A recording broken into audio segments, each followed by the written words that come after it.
खानसार अब लाल होगा, या तो दहकती आग से, नहीं तो इनके खून से। अगर मैं कहूं साल 2023 का अख्ताम धमाकेदार होने वाला है तो मैं इसमें गलत नहीं हूं, क्योंकि सालार आ रही है यार। सालार फिल्म मेगा बजट फिल्म है। Mega star Prabhas, the rebel, the darling इस फिल्म में आ रहे हैं। हालांकि प्रभास का थोड़ा रफ पैच चल रहा है, उनकी पिछली 3-4 फिल्में नहीं चल पाई हैं, लेकिन इस फिल्म में ये कहा जा रहा है कि उनका कम बैक हो सकता है और उनकी जो स्टार पावर है डबल ट्रिपल क्वाड्रेबल हो सकती है। लेकिन इस वक्त सालार के साथ एक प्रॉब्लम है कि उसके साथ one of the mega star of Indian film cinema Shahrukh Khan की फिल्म डंकी आ रही है। शाहरुख खान 2 बड़ी हिट दे चुके हैं इस साल और ये हैट्रिक होने वाली है, तो लोगों की एक्सपेक्टेशंस फिल्म से ऑलरेडी बहुत ज्यादा है। साथ में सालार आ रही है, बहुत बड़ी फिल्म है, मेगा बजट की फिल्म है, 400 करोड़ रुपए इसका बजट है। पृथ्वीराज साथ दे रहे हैं प्रभास का फिल्म में और Shruti Haasan female lead play कर रही हैं। और फिल्म के जो डायरेक्टर हैं प्रशांत नील हैं, जिन्होंने केजीएफ हमको दी है। तो Prashanth Neel is one of the finest director Indian film industry है दीज डेज। तेलुगु सिनेमा की ये फिल्म है, लेकिन मल्टीपल लैंग्वेजेस में आपको देखने को मिलेगी। मुझे इस वक्त केजीएफ और जीरो का जो कंपटीशन था वो याद आ गया है, किस तरीके से लोग शाहरुख खान की फिल्म को सपोर्ट कर रहे थे और उसी तरीके से केजीएफ को। लेकिन KGF was the dark horse, zero नहीं चल पाई और केजीएफ ने झंडे गाड़ दिए, जिसकी वजह से केजीएफ 2 के लिए एक्सपेक्टेशन बढ़ गई थी और केजीएफ 2 ने तो कमाल बिजनेस किया है। एनीवेज, सालार का पहला ट्रेलर रिलीज हुआ, बहुत से लोगों ने उसको क्रिटिसाइज किया मुझ समेत, क्योंकि उसमें प्रभास की जो एंट्री थी वो 2 मिनट के बाद थी। मैं उस फिल्म को एज ए प्रभास फिल्म ले रहा था, लेकिन ऐसा लग रहा है कि जो पार्ट 1 सीज फायर है is all about Prithviraj and his determination to get hold on Khansaar.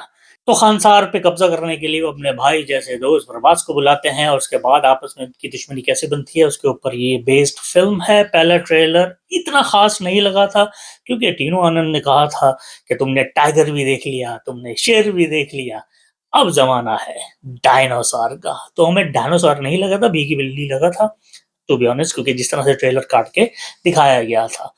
आज सालार का फाइनल ट्रेलर रिलीज कर दिया है, सालार रिलीज ट्रेलर के टाइटल से। तो भाई मेरी एक्सपेक्टेशंस ट्रेलर से बहुत ज्यादा थी। अगेन प्रभास की एंट्री देते हैं ट्रेलर में 1 मिनट के बाद।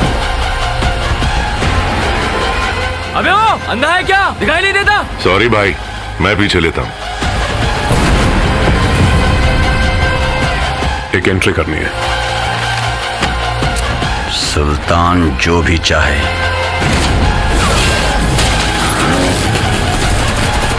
वो उसे ला कर देता था। तो ऑल एंड ऑल मेरा यकीन पक्का हो गया है कि प्रभास का जो रोल है इस पार्ट 1 में पृथ्वीराज के मुकाबले में थोड़ा कम होगा। हो सकता है पार्ट 2 में वो फुल फ्लैज रोल के साथ आए। लेकिन जब प्रभास की एंट्री होती है ना, तो शानदार एंट्री दी है, डायलॉग्स अच्छे दिए हैं। पिछली बारी की तरह नहीं जो इंग्लिश डायलॉग देने की कोशिश की, केजीएफ का छाप डालने की कोशिश की, लेकिन यश ने जिस तरीके से इंग्लिश डायलॉग दिए तो इतने क्रिंज नहीं लग रहे थे। लेकिन जो प्रभास का एक डायलॉग था ना पिछले ट्रेलर में, वो बहुत क्रिंज था। Anyways, Prabhas looking dashing, amazing, screen presence brilliant, dialogue delivery yes, उसके ऊपर आप ऑब्जेक्ट कर सकते हो, but it's too early to say that. But overall it looks dark, gore, full of action, lots of blood आपको देखने को मिलेगा।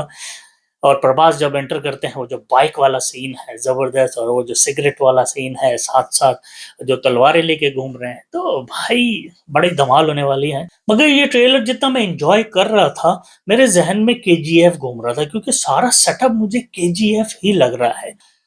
The way the actress wearing the costumes, sets, dark पूरा एक सिनारियो उन्होंने क्रिएट किया है, तो मुझे ऐसा लग रहा है कि हम KGF 3 देख रहा हूँ। मगर भाई सिंपल सी बात है, ये KGF से इसका कोई ताल्लुक नहीं है, डायरेक्टर ऑलरेडी कह चुके हैं। लेकिन प्रशांत नील की डायरेक्शन है, जिन्होंने KGF भी बनाई थी, तो डायरेक्टर का अपना एक सिग्नेचर स्टाइल होता है किसी भी फिल्म को ऑडियंस के सामने लाने का। तो मेरे ख्याल में ये प्रशांत का अपना एक सिग्नेचर स्टाइल है, हमें उसको डाइजेस्ट करना पड़ेगा, दैट्स इट। तो ये फिल्म थोड़ी डिफरेंट लग रही है KGF से, मगर क्या ये डंकी को बीट कर पाएगी? मैं इसके बारे में अभी कुछ नहीं बोलूंगा, वो इसलिए कि फिल्म के कंटेंट के ऊपर है, क्योंकि जीरो की भी रिपोर्ट्स बहुत अच्छी थी, लेकिन फिल्म कंटेंट की वजह से ठुस हो गई थी और केजीएफ कहां से कहां पहुंच गई। All depend on content. अगर डंकी का कंटेंट अच्छा है, रिलेटेबल हुआ, हार्ट टचिंग हुआ, जिस तरह के राजू हिरानी की फिल्में होती हैं, आई थिंक डंकी को कोई भी नहीं रोक सकता और सालार हो सकता है पीछे रह जाए। और ये भी हो सकता है कि अगर डंकी थोड़ी सी भी फीकी पड़ गई, क्योंकि एक्सपेक्टेशन बहुत ज्यादा है, तो सालार नंबर ले जाएगी और सालार को ठीक ठाक बिजनेस करना पड़ेगा, क्योंकि 400 करोड़ रुपए इसका बजट है। तो भाई देखते हैं डंकी और सालार में से कौन सी फिल्म आगे निकलती है, लेकिन मेरी मनी इस वक्त डंकी पर है। उसकी सिर्फ और सिर्फ मेन वजह Raju Hirani plus Shahrukh Khan, mega star है, वर्ल्ड वाइड नोन है, रीजनल बॉक्स ऑफिस पर भी और ओवरसीज बॉक्स ऑफिस पर भी। आई थिंक शाहरुख खान का डंका बजने वाला है। पर सालार मुझे अच्छी फिल्म लग रही है। कितनी अच्छी होगी ये फिल्म देखने के बाद पता लगेगा। केजीएफ 2 की तरह शोर शराबे वाली ना हो बस। भाई उसमें बहुत ज्यादा बैकग्राउंड म्यूजिक डाल दिया था, तो केजीएफ 1 जिस तरह से मजा आया था ना देखने का, केजीएफ 2 में मुझे इतना मजा नहीं आया। तो आप लोग मुझे बताइए आपको ये ट्रेलर कैसा लगा, आपकी क्या उम्मीदें हैं सालार से, और आपकी फर्स्ट चॉइस कौन सी होगी 22 दिसंबर को फिल्म देखने वाली? या आप सालार देखोगे या डंकी देखोगे? मुझे कमेंट में जरूर बताना। अपना बहुत ख्याल रखना, स्टे से खुश रहें।